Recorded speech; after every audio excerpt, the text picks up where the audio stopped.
After the release of Doom, lots of FPSs during that time were labeled as Doom clones, and thus relegated to obscurity, as they were seen as trying to cash in on Doom's successes. This led to many games being overlooked when they deserved more. Killing Time is one of those games.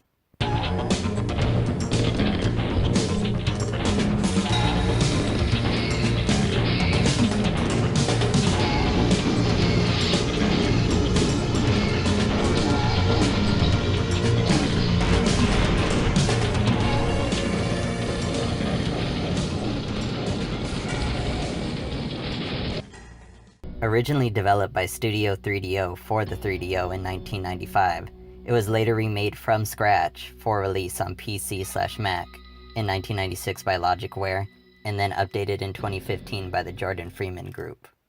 In Killing Time, you play an Egyptology student on a search for the mysterious water clock of Thoth, with its last known location being at the Conway Island estate. The only thing is that Tess Conway, the owner of the island, disappeared along with all her guests in the 1930s. You arrive to the island with only a pistol in your hand, and your adventure begins. Killing Time is a first-person shooter. It has all the basic components that come with that. Rebindable keyboard controls for strafing and shooting your way through hordes of ghoulish monsters, and the usual assortment of weapons, including a shotgun, Tommy gun, and flamethrower.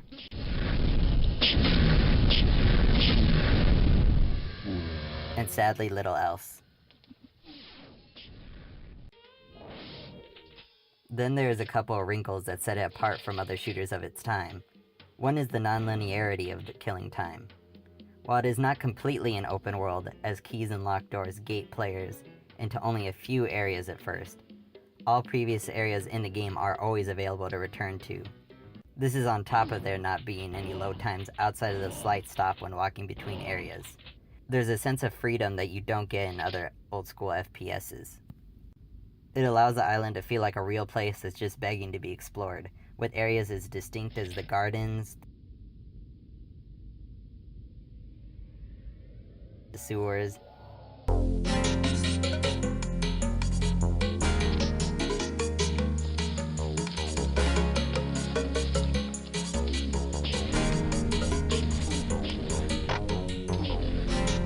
and the mansion.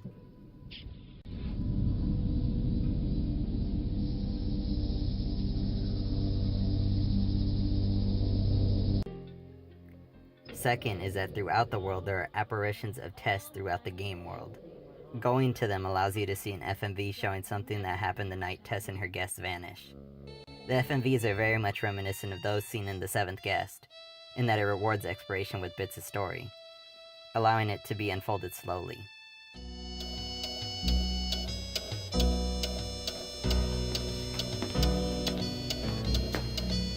My, isn't this a cheery place?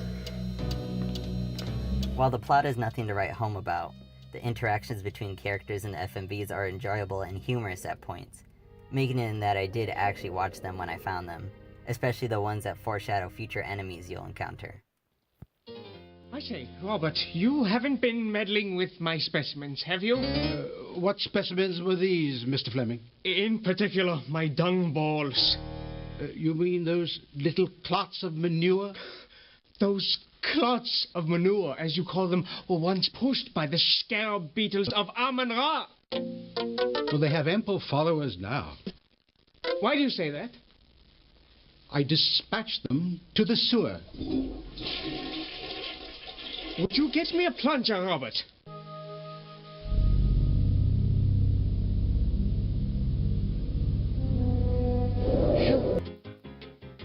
Now this is supposed to be a horror game, and it wouldn't be one without some grotesque monsters to fight against. Luckily there is a great variety of enemies, from killer wasps,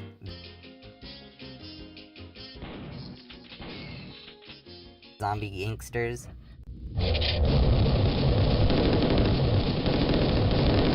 bat maids, and more.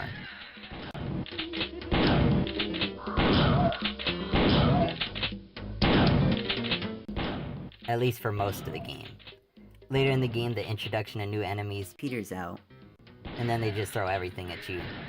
This also applies to enemy placement as well.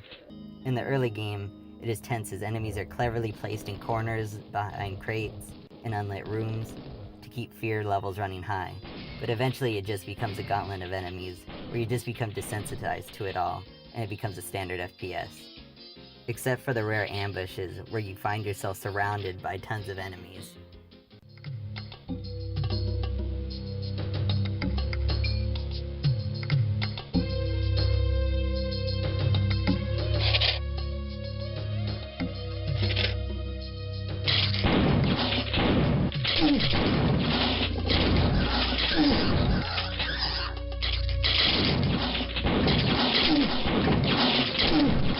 Those moments are few and far between, but when they hit, they hit.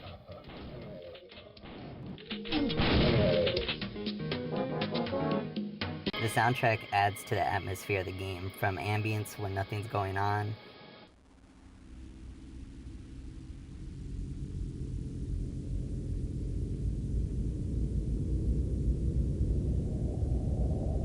to tense when the action ramps up.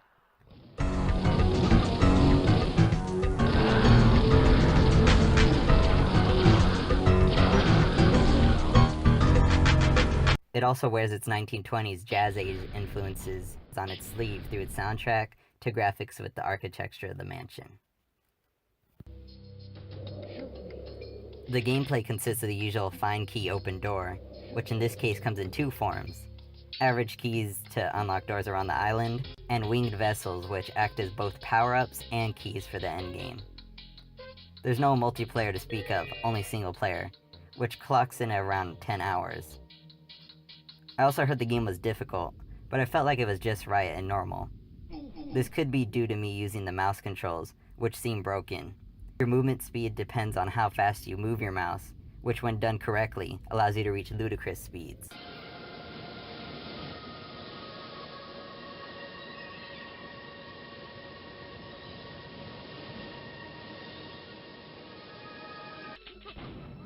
Killing time is not a deep experience, but there is just enough choice and variety that makes it an enjoyable one.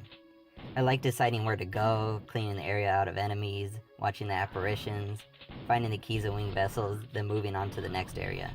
There's a nice rhythm to the game as you are constantly making progress, with few points where one is just stuck for a while. Killing Time is more than just a Doom clone. It has an identity all its own, one that is worth any retro FPS fan's time. Thank you for watching.